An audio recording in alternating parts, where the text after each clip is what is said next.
शन्नो मित्रः शं वरुणः शन्नो भवत्वर्यमा शन्न इन्द्रो बृहस्पतिः शन्नो विष्णुरुक्रमः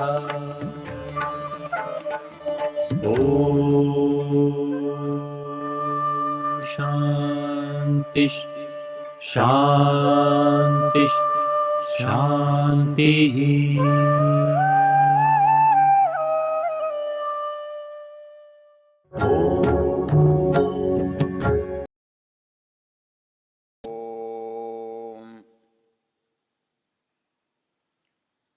हम यजुर्वेद के 31वें अध्याय पुरुषाध्याय की चर्चा कर रहे हैं।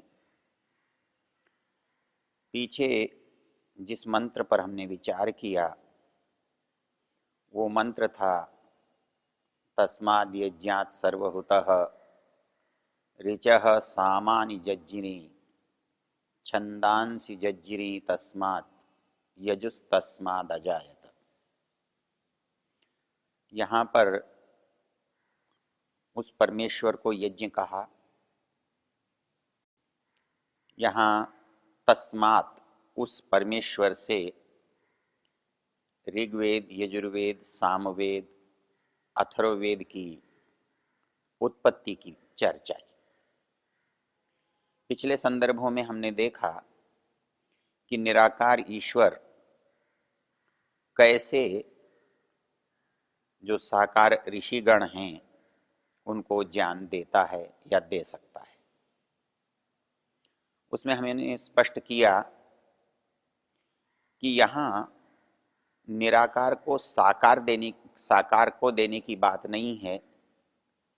निराकार ईश्वर द्वारा साकार मनुष्य को ज्ञान देने की बात नहीं है।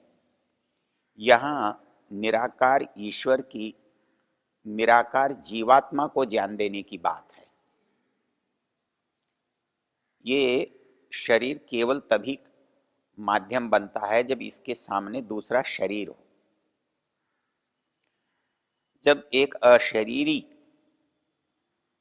किसी प्रवचन को, उपदेश को, बात को, प्रेरणा को करेगा तो वो उसी को कर सकता है जो उस जैसा है, उससे भिन्न को नहीं। उसके पास ऐसे उपकरण, साधन नहीं।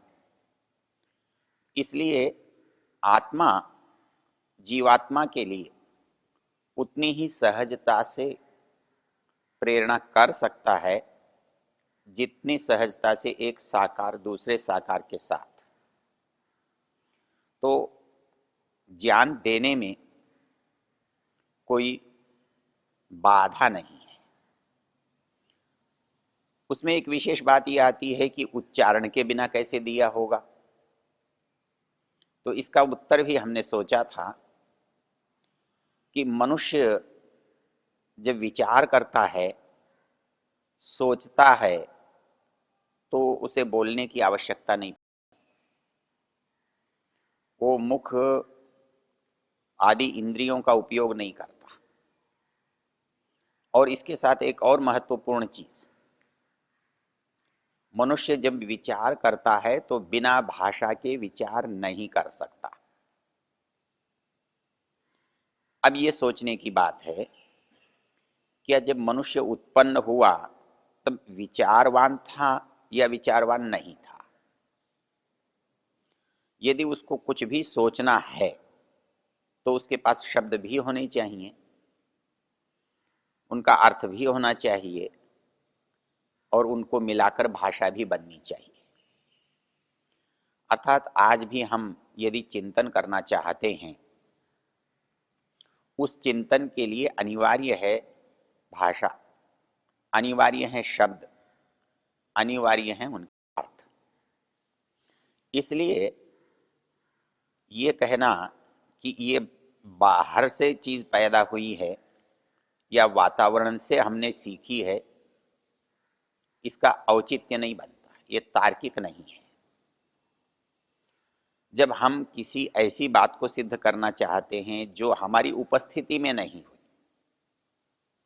जिसका प्रारंभ हमारे सामने नहीं हुआ, जिसको हम वैसा बनाकर वैसा करके उस परिस्थिति को लाकर नहीं देख सकते। हम वो परिस्थिति कभी उत्पन्न नहीं कर सकते जिस परिस्थिति में प्रारंभ हुआ है। तो ऐसे समय में हमारे पास क्या विकल्प है इस समस्या को समझने का, सुलझाने का? वो है बुद्धि। हम किसी भी चीज को जब जानते हैं या तो हम उदाहरणों से प्रत्यक्ष करते हैं।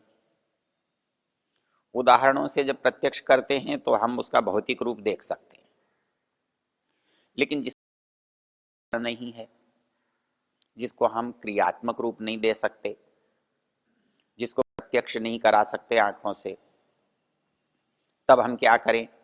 तो ऐसी स्थिति में हमारी बौद्धिक जो गति है वही काम करती है। हम उसके परिणाम को तार्किकता से स्वीकार करते हैं। तो वैसे ही भाषा, ज्ञान, उसका प्रारंभ, इन बातों को हम तार्किक समझ सकते हैं। तो ये तार्किकता हम ऋषि दयानंद में बहुत अच्छी तरह से अनुभव कर सकते हैं। जब उनसे प्रश्न किया कि वेद को वाणी के बिना कैसे दे सकते हैं, तब उन्होंने बताया कि आप बिना बोले कैसे सोच सकते हैं। जब आप सोचते हैं तो क्या आपके मुखादि अवयव काम करते हैं? जब आप सोचते हैं तो आपको समझ में आता है कि नहीं आता है? समझ में आता है तो सुनकर भी तो समझ में ही आता है। तो आप क्या अंदर से जो सोच रहे हैं, जो समझ रहे हैं, उसके लिए आपके कान भी क्या काम कर रहे हैं क्या? तो सब कुछ बिना अवयव के हो रहा है, बिना के हो रहा है। तो वो सब मन और बुद्धि में हो रहा है। तो इस दृष्टि से ये कहना कि बिना बोले बताया नहीं जा सकता या कहा नहीं जा सकता, ये अनिवार्य नहीं है। ये बाहर के लिए उचित है, साकार द्वारा साकार के लिए उचित है, लेकिन निराकार द्वारा निराकार के लिए ये अनुचित है, इसकी आवश्यकता नहीं है। इसके साथ एक अच्छा प्रश्न स्वामी जी से किया गया कि इतनी सब जटिलताएं स्वीकार करने की क्या आवश्यकता है? मनुष्य अपने आप सीख लेगा, देखकर सीख लेगा, अनुभव से सीख लेगा। हमारा ज्ञान भी तो देखकर बढ़ता है। दूसरों को देखते हैं, दूसरों की क्रियाओं को अनुभव करते हैं, हम भी वैसा करने लगते हैं। इसके लिए उन्होंने दो उदाहरण बहुत अच्छे दिए। पहला वो ये कहते हैं, आज भी यदि किसी मनुष्य के बालक को, शिशु को आप ऐसी परिस्थिति में रखें जहां वो आपकी क्रियाओं को देख न सके, आपकी भाषा को सुन न सके, और उस परिस्थिति में रहने के बाद वो जो कर सकता है, आप उसकी कल्पना कीजिए और फिर देखिए क्या कोई आदमी अपने आप सीख सकता है? इसमें सबसे विचित्र बात तो ये है कि जिन कामों को हम अपने आप आया हुआ कह रहे हैं, वो हमारे में से कुछ भी अपने आप नहीं आता। इतना भी हमारे को अपने आप नहीं आता कि हम पैरों से खड़े होकर चले। हमको इतना अपने आप नहीं आता कि हम कपड़ा पहने। हमको इतना भी अपने आप नहीं आता कि हम पकाकर खाएं। हमको इतना भी नहीं आता कि हम अपना घर बनाएं, सड़क, कार, साधन बनाएं। ये संभव नहीं है। क्यों नहीं है? कुछ लोगों ने इसके प्रयोग किए और उन्होंने बच्चों को, एक प्रयोग अकबर के समय हुआ, एक समय उसके बाद किसी राजा ने किया। बच्चे को भोजन दिया लेकिन परिवेश से दूर रखा, तो वो बच्चा न तो बोलना सीख सका, न चलना सीख सका, न कोई क्रिया करना सीख सका। तो जो कुछ हम सीखते हैं वो बाहर देखकर पहले ही दिन से हम सीख रहे हैं। तो सिखाने वाला समाज, माता पिता, गुरुजन हमारे पास हैं, सारा संसार हमारे सामने खुला हुआ है, हम सीख रहे हैं, हमको पता नहीं चल रहा है कि हम सीख रहे हैं, तो हम समझते हैं कि हमें ये सब अपने आप आ रहा है। हमें अपने आप कुछ नहीं आ रहा है, हमको कोई परोक्ष रूप में सिखा रहा है, कोई प्रत्यक्ष रूप में सिखा रहा है, हम दोनों से सीख रहे हैं। तो इसलिए जो ये कहते हैं कि अपने आप हम सीख लेंगे या हमारे अंदर से कोई चीज उत्पन्न हो जाएगी, ये बात क्रिया प्रमाणित नहीं। इसके लिए एक उदाहरण मैं आपके सामने रखना चाहूंगा। ऐसे अध्ययन मनोविज्ञान में भी हुए हैं, और एक अध्ययन 50 के दशक में हुआ, वो संयोगवश। उस समय जंगल बहुत थे, जानवर बहुत थे, भेड़िए बहुत थे। तो उत्तर प्रदेश के एक जंगल में कुछ शिकारी लोगों ने भेड़ियों को इकट्ठा किया, घेर लिया। उनको ऐसा लगा कि इन जानवरों में एक जानवर ऐसा है जो इन जैसा नहीं है, वो बोलता इन जैसा है, वो चलता भी इनकी तरह है, खाता भी इनकी तरह है, लेकिन वो इस जाति का नहीं है। उन्होंने ऐसा अनुभव करके उसको अलग ले लिया और अलग पकड़ लिया। पकड़ने पर पता लगा ये तो मनुष्य का बालक है। कभी भेड़िए उठा ले गए होंगे, उन्होंने उसे मारा नहीं, खाया नहीं, वो उनके साथ पला, उनके साथ बड़ा हुआ, बढ़ा, उन्हीं की तरह से बोलता था, उन्हीं की तरह से चलता था, उन्हीं की तरह से खाता था। उन लोगों ने उस बालक का नाम रामू रखा था और उसे लखनऊ के चिड़ियाघर में रखा था। वो 6 महीने से अधिक नहीं जी सका और वो उसने किसी बात को सीखने से इनकार कर दिया। उसको कपड़े पहनाने का यत्न किया, उसने नहीं पहना। बोलने की जगह वो भेड़िए की आवाज से अतिरिक्त कुछ नहीं बोल सका। जैसा वो करता था उसको इतना बुरा, इतना खराब लगा कि वो ज्यादा जी नहीं सका। तो उसने जो सीखा, जो जाना, जो पाया, वो अपने वातावरण से पाया। तो इसलिए कोई ये कहे कि मनुष्य अपने आप कर लेगा, अपने आप नहीं कर सकता जब तक उसको नैमित्तिक ज्ञान नहीं मिलेगा। वो जिस परिवेश में पैदा हुआ है, जिस वो पला बढ़ा है, वही की भाषा बोलता है, वही खान पान रखता है, वही वेशभूषा रखता है, उसी तरह की विचारधारा उसके अंदर पनपती है। ये सब हम बाहर से सीखे हुए हैं। जो कुछ हमारे पास है वो हमको समाज ने, परिवार ने, विद्यालयों ने, परमेश्वर ने हमको सिखाया है, सीखने के साधन दिए हैं। स्वामी जी महाराज एक दूसरा उदाहरण देते हैं। जो लोग ये मानते हैं कि मनुष्य धीरे धीरे अपने ज्ञान को बढ़ा लेगा, हमने ये चर्चा तो उसकी की जिसको हमने एकांत में रखा था, जो हमसे समाज से अलग रहा था। दूसरा उदाहरण वो देते हैं कि यदि अपने आप ही सब विकास होता तो आज भी जंगलों में जो जातियां रहती हैं, जो समुदाय रह रहे हैं, वो क्यों नहीं विकसित हुए? उनके तो कोई हवाई जहाज नहीं उड़ते, उनके तो कोई रथ नहीं चलते, उनके पास कोई खेती का उपाय भी नहीं है। वो केवल पेड़ का फल खाते हैं, नदी का पानी पीते हैं, वो जंगल की वस्तुओं से ही काम चलाते हैं, चाहे वो मांस खाते हो चाहे फल खाते हो। यदि स्वाभाविक रूप से ज्ञान में वृद्धि होती और स्वाभाविक ज्ञान से नैमित्तिक ज्ञान तक की यात्रा की जा सकती, तो जितने अरण्यों में, जंगलों में, वनों में रहने वाले लोग हैं, मनुष्य समुदाय है जो सैकड़ों हजारों सालों से रह रहा है, विद्या से दूर है, स्वयं अपनी विद्या विकसित करके उसकी ऊंचाइयों को जरूर पा जाता यदि उनके पास अपने आप स्वाभाविक ज्ञान से नैमित्तिक ज्ञान प्राप्त करने की क्षमता होती। तो स्वामी जी महाराज कहते हैं कि ये कहना कि स्वाभाविक ज्ञान से हम वेद आदि की रचना कर लेंगे, ऐसा संभव नहीं। तीसरा, आज जो भी लोग हम ये देखते हैं कि बड़े विद्वान हैं, बड़े पढ़े लिखे हैं, वैज्ञानिक हैं, दार्शनिक हैं, बड़े बड़े कामों को, बड़े बड़े यंत्रों को बना रहे हैं, आप उनका अध्ययन करें और देखें क्या वो अपने आप विकसित हुए हैं, क्या उन्होंने सब अपने आप सीखा है।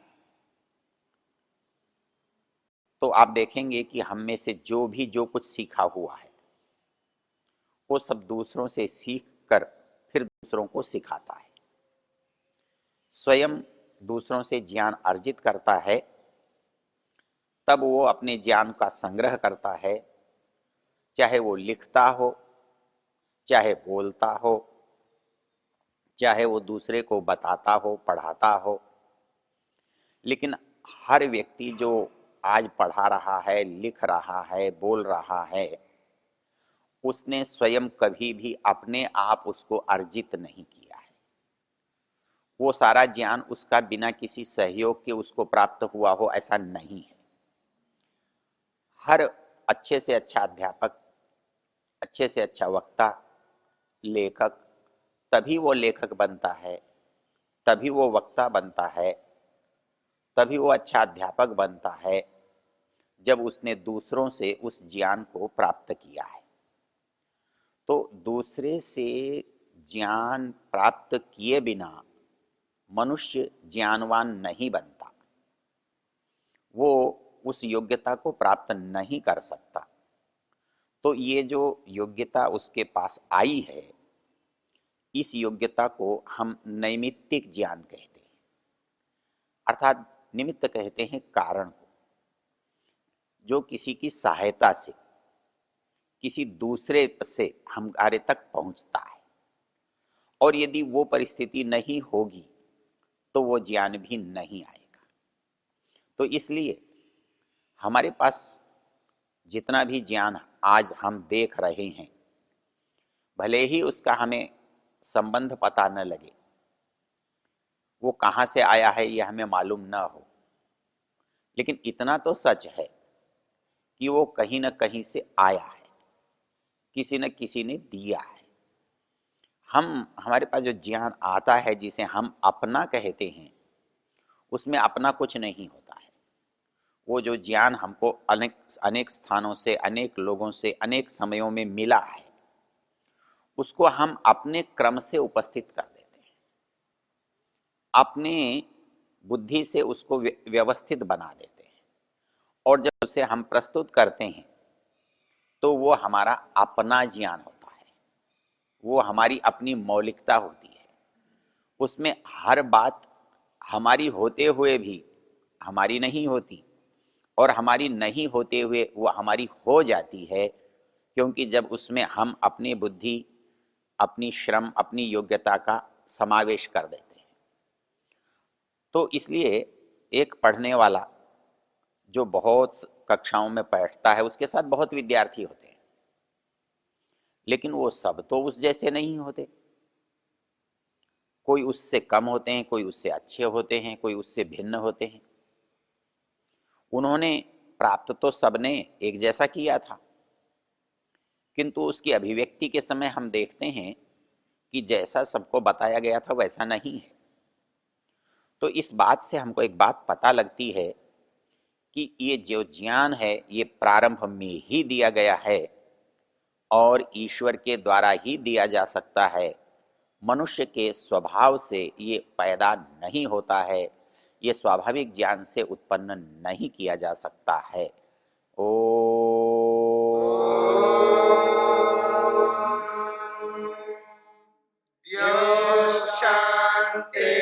शान्तिरन्तरिक्षं शान्तिर्पृथिवी शान्तिरापः शान्तिरोषधयः शान्तिः वनस्पतयः शान्तिर्विश्वे देवा शान्तिर्ब्रह्म शान्ति सर्वं शान्ति शान्तिरेव शान्ति क्षमा शान्तिरेधि शान्तिः शान्तिः